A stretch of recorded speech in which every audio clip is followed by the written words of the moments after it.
Have you ever felt like the world was stacked against you? Like no matter how hard you tried, the weight of poverty, rejection, and pain kept pulling you back down? What if I told you that one of the most powerful women on the planet began her life in those very conditions, born into poverty, scarred by abuse, ridiculed for her dreams, and still rose to command global influence? This is not just the story of Oprah Winfrey. It is the story of human resilience, the power of vision, and the unstoppable force of a soul that refuses to quit.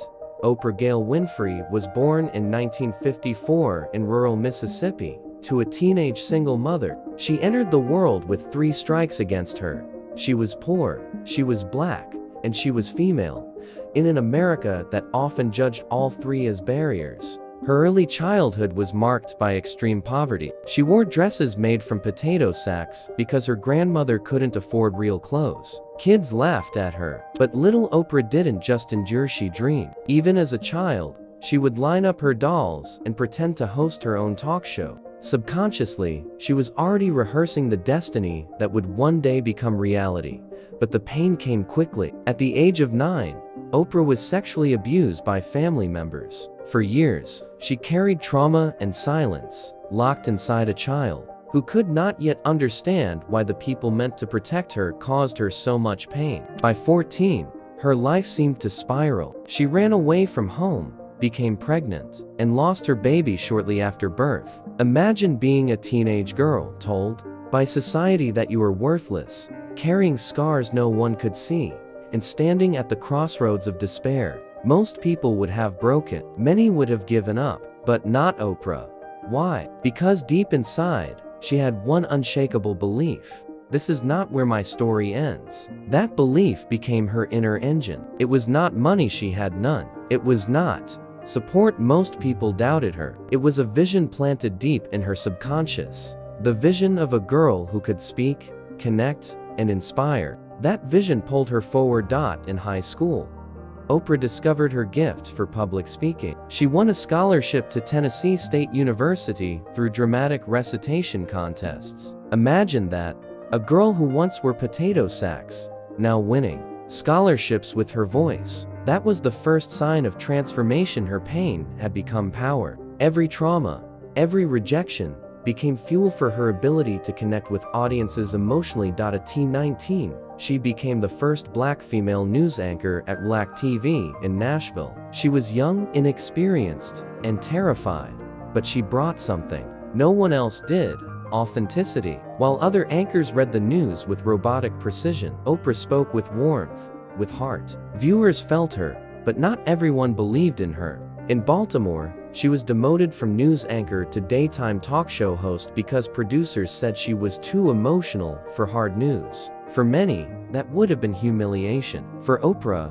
it was destiny in disguise. That failure placed her exactly where she belonged, talking directly to people, listening to their stories, connecting on a human level. By 1984, Oprah was invited to host a low-rated morning show in Chicago called AM Chicago. Within months, she transformed it. Her raw honesty, empathy, and ability to connect turned it into the highest-rated talk show in the city. In 1986, it was renamed The Oprah Winfrey Show. What began as a local program grew into a global phenomenon that would run for 25 years, touch millions, and turn Oprah into a billionaire.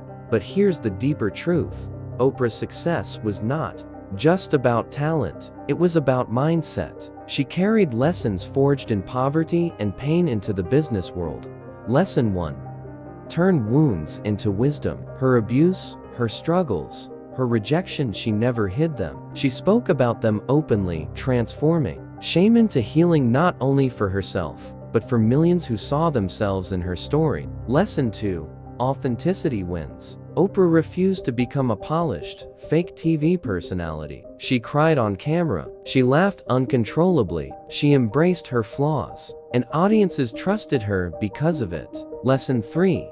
Use rejection as redirection. Getting demoted in Baltimore felt like a failure. In truth, it was the universe redirecting her toward her calling. Lesson 4. Vision shapes reality. From childhood, Oprah envisioned herself speaking to audiences. She fed that vision daily, and the subconscious mind worked relentlessly to turn it into reality.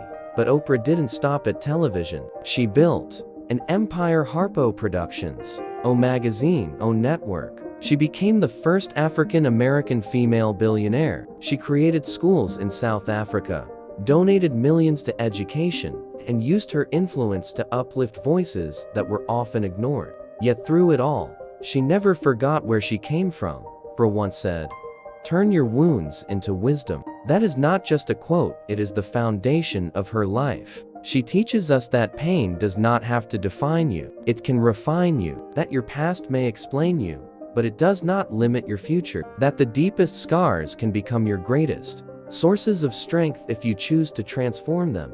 Think about it.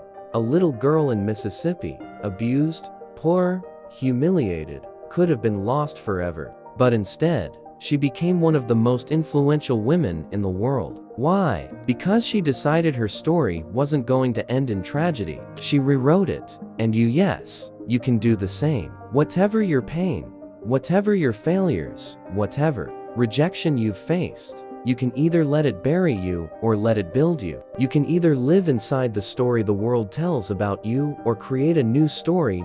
So ask yourself, what is the wound you've been hiding? What story have you been telling yourself about why you can't succeed? And what if, like Oprah, you chose to turn that wound into wisdom? To turn rejection into redirection? To turn pain into power? Because the truth is this: greatness is not reserved for the privileged. It is reserved for those who refuse to quit. And if Oprah Winfrey could rise from potato sacks to billions, from abuse to influence, from silence to a global voice, then what excuse do you have to stay small? The question is not whether you can rise. The question is, will you decide to?